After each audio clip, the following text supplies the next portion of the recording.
Petite question de curiosité, ça veut dire quoi encore heureux? C'est déclaratif ou c'est réflexif? C'est réflexif.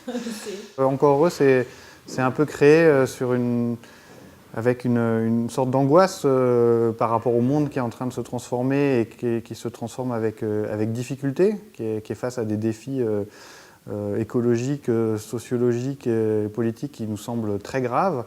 Et on a voulu dire que malgré ça, on était encore heureux d'œuvrer à tenter de lutter contre cela et à l'améliorer.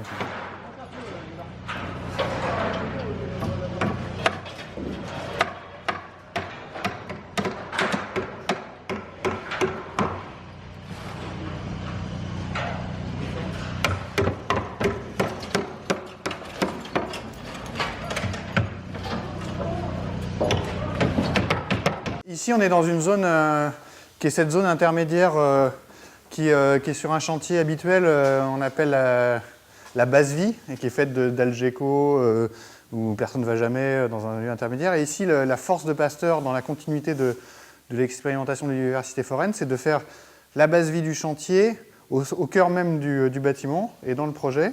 Et on mélange dans cette base vie, du coup, le lieu où les ouvriers se changent, les vestiaires, les sanitaires, et les salles de réunion et de cantine. Et ces espaces sont partagés entre les ouvriers et les gens qui continuent à venir utiliser Pasteur pour apprendre, pour partager, pour découvrir. Et même pendant le chantier, à une échelle un peu plus réduite, on arrive à fabriquer ce mélange et cette fusion entre des gens qui ne se rencontrent jamais d'habitude, quoi. On fait une petite escale dans cette pièce-là, parce que cette pièce-là, c'est là où on a rassemblé un peu des éléments qui est une des démarches du projet qu'on essaie de mener un peu sur toutes nos opérations. C'est l'idée de réutiliser ou de réemployer des matériaux issus des bâtiments qu'on rénove. Donc là, on a pu récupérer un ensemble de lavabos, d'éviers particuliers ou des anciens skydomes, certains encadrements de portes, des choses comme ça qu'on devrait être en mesure de réutiliser dans le projet d'aménagement et qu'il est prévu de réutiliser au fur et à mesure. Donc là, c'est un échantillonnage, mais il y en a d'autres comme ça. Il y a eu aussi les compagnons bâtisseurs qui sont venus déposer et Bâti Récup qui a récupéré pas mal. Puis les chantiers participatifs ou écoles de ce type-là vont se poursuivre pendant les projets d'aménagement. Dans la deuxième phase de chantier, une fois qu'on sera sorti de cette phase un peu difficile de démolition et gros œuvres, et après, on commencera à rentrer dans l'aménagement avec des chantiers écoles qui vont rejoindre le projet, qui vont faire des rénovations de paillasse, qui vont faire la cuisine collective qui va être construite par les compagnons bâtisseurs avec des jeunes en insertion professionnelle qui vont rejoindre l'équipe à ce moment-là. Et on va trouver on va continuer de se servir de Pasteur comme lieu d'école de la vie ou d'école collective. Quand est-ce que vous allez, enfin vous n'êtes pas encore parti, mais il y a un moment donné où vous allez justement vous retirer pour laisser ces acteurs-là travailler, parce que finalement, tu dis il va y avoir toute une série de chantiers d'insertion. Vous, votre objectif finalement, c'est de livrer cette partie hôtel à projet la plus conforme possible, mais en leur laissant quand même le champ libre pour que justement il y ait cette appropriation. C'est ça, nous on essaye de faire dans l'hôtel à projet les transformations minimum, c'est-à-dire celles qui sont absolument rendues indispensables par la sécurité incendie et la sécurité des personnes avant tout, et l'accessibilité des personnes à mobilité réduite. Donc ça, c'est les deux grands lignes directrices infranchissables, et donc ils nous font faire certains travaux, certains aménagements, et après on essaie de laisser le plus possible le bâtiment, puisque c'est comme ça qu'on a vu qu'il a été le plus approprié. Il n'y a pas de raison qu'on ait à faire des transformations supplémentaires pour le rendre utilisable. Les espaces ne seront pas recomposés, redistribués? Pratiquement pas, non, très peu.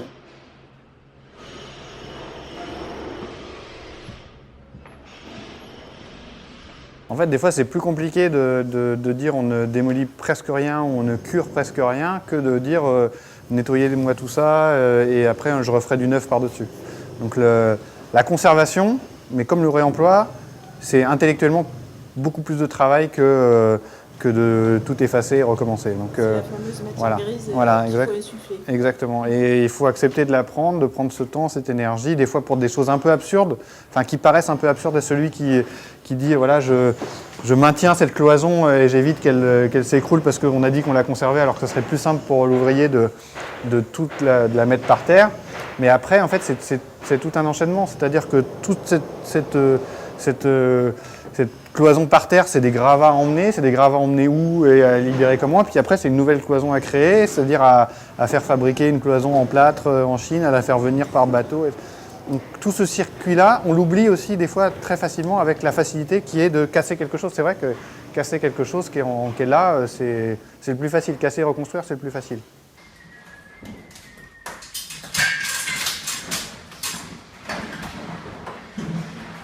La démarche de réutiliser des bâtiments, c'est la première marche du réemploi à une échelle importante et fondamentale. Et réutiliser des bâtiments, c'est difficile.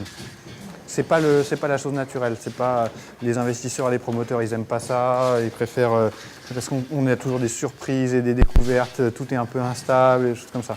Et on ne sait pas aller très vite à faire ça. C'est un peu plus lent. Ouais. Hein, c'est un peu plus lent, c'est un peu plus incertain. Et donc et par contre, nous, on pense aujourd'hui que ça y est, en tout cas en Europe, on a assez construit, que maintenant il faut arrêter. Voilà. On a tout fait, maintenant il faut réutiliser ce qu'on a fait. On a certainement trop construit d'ailleurs. Et maintenant, apprenons à réutiliser, je sais pas quoi, des anciens centres commerciaux qui vont être vidés de plus en plus parce que plus personne n'a envie d'y aller, des parkings de voitures à plus bas parce qu'on va de moins en moins avoir de voitures et ainsi de suite. Il faut qu'on apprenne à réutiliser les bâtiments avec nos nouveaux usages de vie, mais pas reconstruire les nouveaux, quoi. Ça implique, tu dis, on a un gisement finalement de bâtiments, utilisons-le, transformons-les, exploitons leur réversibilité. Mais quelque part, ça implique aussi un changement de modèle économique dans le secteur du bâtiment, parce qu'aujourd'hui, on voit bien que quand même, il y a beaucoup de choses neuves qui sortent. On commence à réfléchir à leur devenir, à ces bâtiments neufs, mais c'est aussi pas les mêmes métiers, non ?